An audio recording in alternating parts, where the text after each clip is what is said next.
ओकरा बाद हाँ एकदम लागल रे भाई।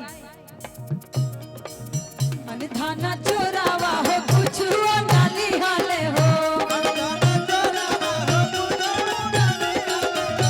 अने थाना चोरावा हो कुछ नाली हाले हो।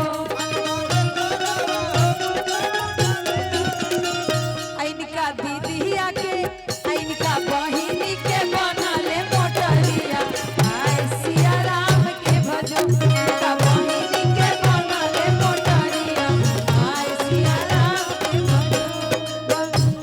मिलावह राहुल भैया मिलावह तनी गणना ए पाड़े बाबा, मिलावह तनी गणना ए पाड़े बाबा।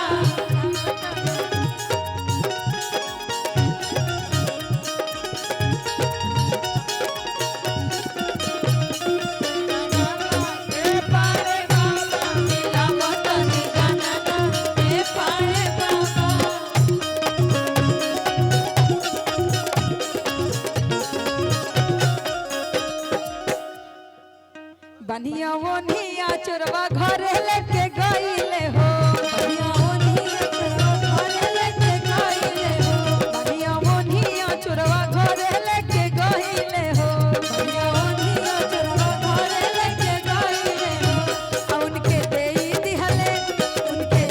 दिहले नौवे के से जरिया, आय सिया राम के भजो। उनके देई दिहले नौवा के से जरिया, आय सिया राम के भजो।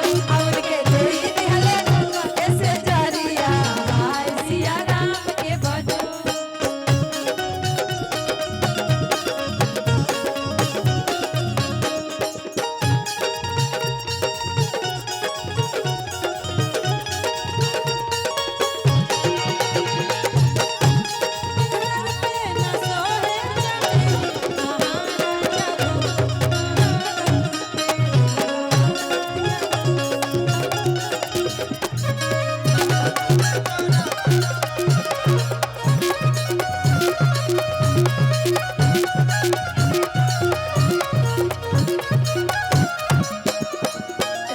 राहुल भैया थोड़ा सा रुको। हाँ बोली। अपना घर में गरियावल जला। हाँ अच्छा।